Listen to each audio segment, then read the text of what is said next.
వరంగల్ నగర ప్రసిద్ధ ఆలయం శ్రీ భద్రకాళి అమ్మవారి వేద పండితుల కోసం నూతనంగా తలపెట్టిన వేద పాఠశాల భవన నిర్మాణం పనులకు భూమి పూజ కార్యక్రమంలో పాల్గొన్న తెలంగాణ రాష్ట్ర దేవాదాయ శాఖ మంత్రి కొండ సురేఖ మరియు వరంగల్ పశ్చిమ ఎమ్మెల్యే నాయని రాజేందర్ రెడ్డి పాల్గొన్నారు. ఈ సందర్భంగా మంత్రి కొండ సురేఖకు అలాగే నాయని రాజేందర్ రెడ్డికి ఆలయ ఈవో శేష్ భారతి మరియు ప్రధాన అర్చకులు భద్రకాళి శేషు పూర్ణ కుంభ స్వాగతం పలికారు. అమ్మవారి దర్శనం అనంతరం పశ్చిమ ఎమ్మెల్యే నాయని రాజేందర్ రెడ్డి ఆలయ ఆవరణంలో మాడవీధులకు శంకుస్థాపన చేశారు. అనంతరం ఏర్పాటు చేసిన సభను ఉద్దేశించి రాష్ట్ర మంత్రి కొండ సురేఖ మాట్లాడుతూ ప్రజాపాలనలో దేవాదాయ ధర్మాదాయ శాఖ అధిక ప్రాధాన్యతను ఇస్తున్నట్లు ఆమె తెలుపుతున్నారు. ఈ కార్యక్రమంలో స్థానిక ప్రజాప్రతినిధులు, అధికారులు, పార్టీ నాయకులు తదితరులు పాల్గొన్నారు.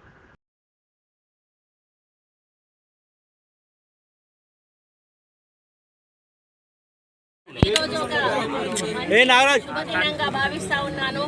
ఎందుకంటే వరంగల్లో భద్రకాళి ఆలయంలో ఉన్నటువంటి వేద పాఠశాలకి సరి అయిన సౌకర్యాలు లేక పిల్లలు చాలా ఇబ్బందులు పడతా ఉంటే మళ్ళీ అనుకోకుండా ఈరోజు భద్రకాళి టెంపుల్ డెవలప్మెంట్ కోసం ఉన్న నిర్మాణాలన్నీ కూడా తొలగించడంతో వారికి ఉన్నటువంటి అకామిడేషన్ కూడా మరి తొలగించబడింది. దాన్ని వాళ్ళను ఇన్ని రోజులు కూడా ధార్మిక భవనంలో ఉంచడం జరిగింది. అక్కడ వాళ్ళకి సరి అయిన సౌకర్యాలు లేక ఇబ్బంది పడుతున్న తరుణంలో మరి మేము ఎండోమెంట్ నుంచి 1,03,00,000 రూపాయలు మంజూరీ చేసి ఈరోజు ఇక్కడ శంకుస్థాపన కార్యక్రమం చేయడం జరిగింది. ఈ యొక్క వేద పాఠశాల నిర్మాణం జరిగితే మరి యొక్క వరంగల్ హన్మకొండ మొత్తానికి కూడా ఒక మంచి పాఠశాల ఇక్కడ మేము ఇచ్చిన వాళ్ళం అవుతాము. ఇది మాకు చాలా హ్యాపీగా ఉంది.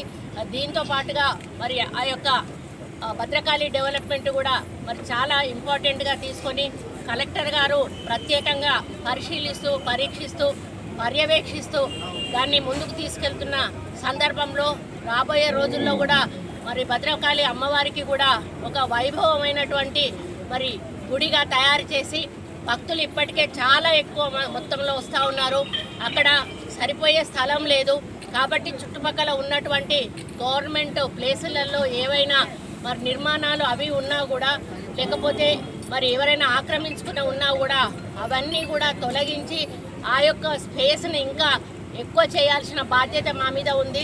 ఎందుకంటే మరి భక్తులు వచ్చినప్పుడు ఎక్కువ వచ్చినప్పుడు తోపులాట కానీ తొక్కిసలాట కానీ అయ్యేటువంటి అవకాశం ఉంటుంది.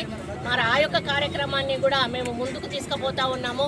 కాబట్టి ఈరోజు మా చేతుల మీదుగా ఈ కార్యక్రమం అదేవిధంగా మాడవీధులకు కూడా మేము దాదాపు 50 కోట్ల రూపాయలు ఇవ్వడం జరిగింది. ఇవన్నీ కూడా మాకు చాలా హ్యాపీగా ఉన్నాయి. రాబోయే రోజుల్లో వరంగల్లో ఉన్న అన్ని టెంపుల్స్ మీద కూడా ప్రత్యేక దృష్టి సారించి మరి ఆధ్యాత్మికంగా ఉన్నటువంటి వ్యవస్థను ఇంకా మేము ముందుకు తీసుకెళ్ళి మరి ఎందుకంటే ఒక ఏజ్ వచ్చిన తర్వాత ఇప్పుడు ఒక ఏజ్ కాదు, చిన్నపిల్లల నుంచే భక్తి అనేది ఈరోజు నేర్చుకుంటా ఉన్నారు. వాళ్ళందరికీ కూడా ఒక మంచి మరి ఏదైనా ప్లేస్ ఉంటుంది అంటే అది ఆలయాల్లోకి వెళ్ళినప్పుడే ఆ ప్రశాంతత లభిస్తుంది. ఆ ప్రశాంతత లభించాలంటే అక్కడ అన్ని సౌకర్యాలు కూడా సరిగా ఉండాలి. ఆ సౌకర్యాలని కల్పించి భక్తులకు మరి మంచి ఒక ప్రశాంతమైన వాతావరణాన్ని నెలకొల్పే దిశగా మరి అన్ని ఆలయాలను కూడా ముందుకు తీసుకుపోతామని తెలియజేస్తూ సెలవు తీసుకుంటాం.